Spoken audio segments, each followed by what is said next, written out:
Fish 21.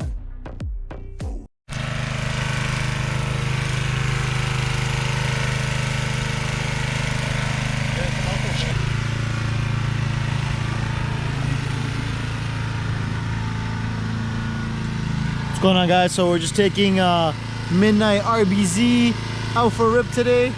For those of you who don't know, RB26 swap DATSUN 240z. This thing has a fully built RB26 in it with a Garrett GT. It's actually a G42 on it, big ass servo. This is a 1,000 wheel horsepower ready car, but right now we're just on a break-in tune, which is about 700 wheel. I know, 700 on a break-in tune, pretty crazy, right? But he just has to make some minor adjustments while the engine's getting broken in, and then it'll be going for its powered tune eventually. So hope you guys can enjoy this footage today when we're taking for a drive. Look, he's trying to be the cinematography.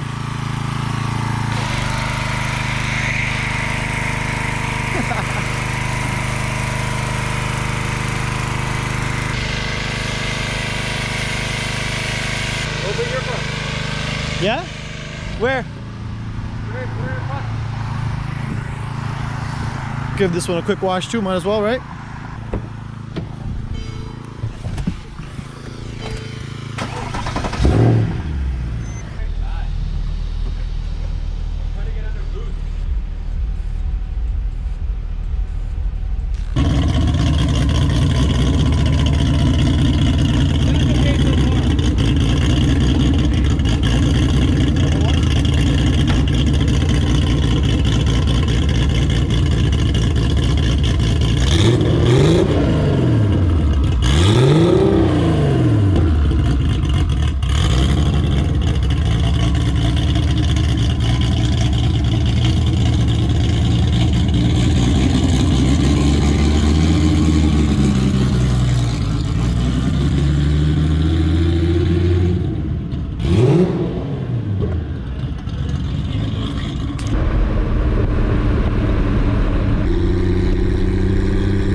Thank you guys so much for watching. Make sure to check out my other videos of the G and AMG. I also drop videos of all kinds of other epic builds that you do not want to miss. Don't forget to hit that subscribe button and hit that bell with the notification so you know exactly when I drop a video. See you next time.